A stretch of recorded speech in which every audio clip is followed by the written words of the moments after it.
Now, next week, the Assembly of First Nations is being held in Niagara Falls, and Six Nations is the host for this year's Assembly. It's going to be at the Scotiabank Convention Centre on July 12th, 13th, and 14th. On July 10th, Sunday, there will be a youth summit, and some kids from here will be attending. And on July 11th, AFN will be holding their annual fundraising golf tournament. As the host, Six Nations will be involved in the grand entry of the Assembly on Tuesday morning, July 12th.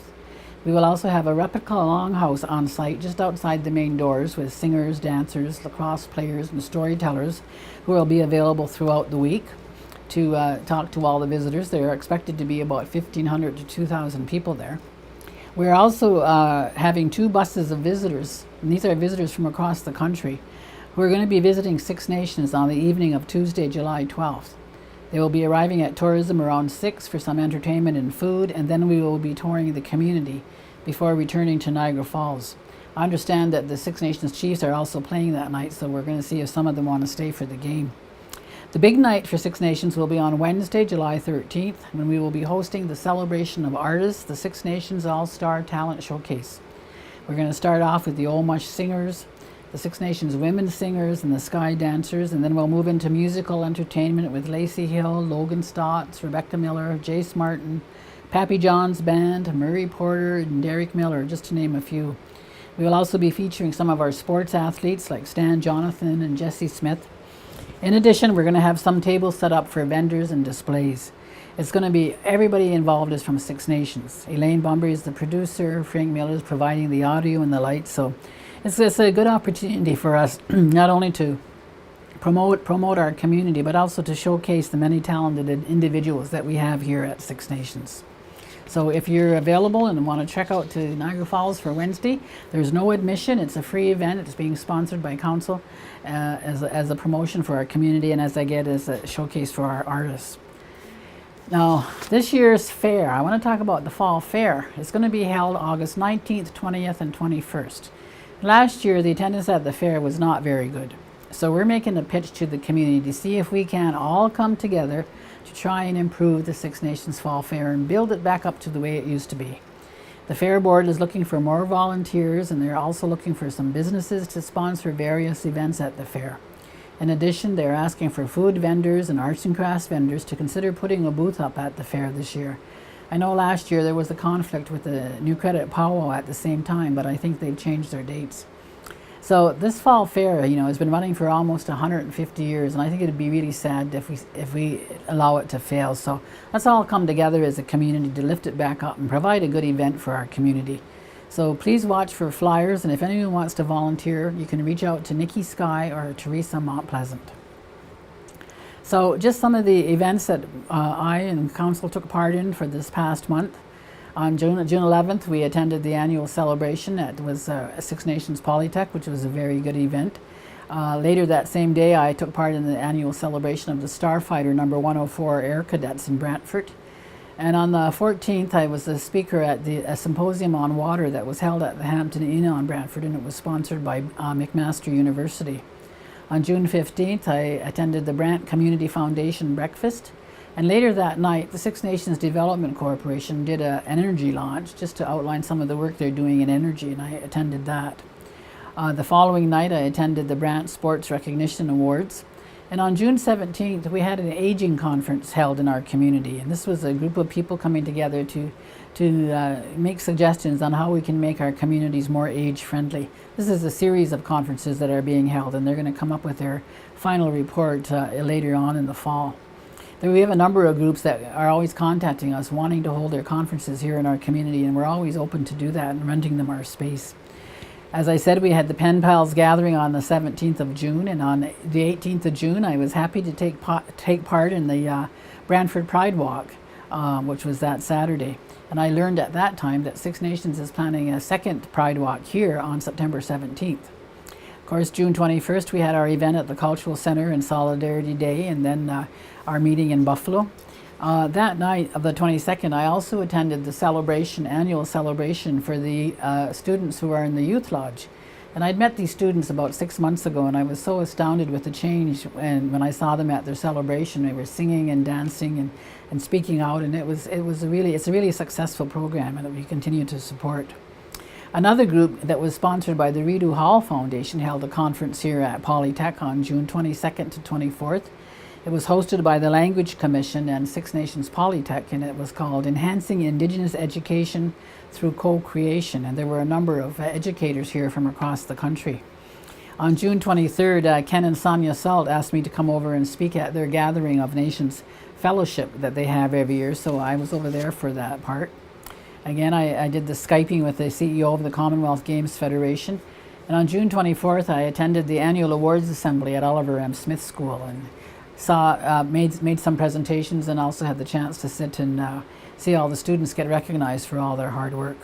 Later that evening I traveled to Mississauga, and I was the keynote speaker at the Eastern Synod of the Lutheran Church. They asked me to come and talk about reconciliation, so there were about 300 delegates there that I spoke at. On June 25th, we were at the Woodland Cultural Centre because the Ontario Arts Council was there presenting awards to Sam Thomas, who got the Aboriginal Artist Award, and Elizabeth Dockstader, Betts Dockstader, who was the Emerging Artist Award. So that was a good event, and congratulations to both Sam and Betts. On 26th of June, the Six Nations Veterans Association held their annual Memorial Day, or their Decoration Day, at St. Peter's Church, and I attended that before heading off to Thunder Bay last week. I was in Thunder Bay all week, along with Councillors Ray Miracle, Sherry Lynn Hale Pierce, and Helen Miller. And some of the issues that were discussed there in relation to the hydro one I talked about earlier were social services, health, education, environment and climate change, infrastructure, fire services, and economic development. And then with respect to the hydro, we did have the Deputy Minister of Energy here on Monday, July 4th to begin those discussions, as I said, on our outstanding historical grievances with respect to hydro. So some of the upcoming events, tomorrow, July 9th, I will be attending the opening of the Ontario Federation of Indian Friendship Centre's annual assembly, which is taking place at the Hamilton Indian Regional Centre. Then I'm going to scoot over to Port Maitland and greet all the canoers who are canoeing down the Grand on the Two Row on the Grand, and they're going to be arriving at Port Maitland about 1 p.m. tomorrow. And then on Sunday morning, I have to be in Niagara Falls at the Youth Summit by 8:30. Councillor Mark Hill and I will both be there to welcome the youth. And then the assembly will be, of course, July 12th to 14th in our celebration.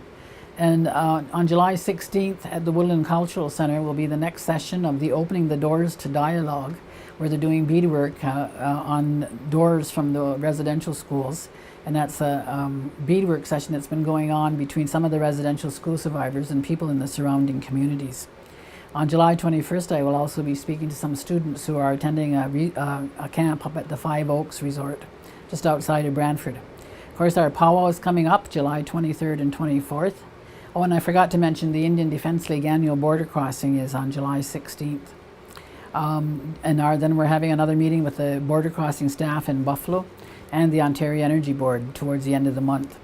And the Great Law reading is going to be August 7th to 12th at the Sour Springs Longhouse on 3rd Line. On August 8th, there's going to be some people cycling through our community, and they're out cycling for libraries, help raise money for libraries and bring awareness to libraries.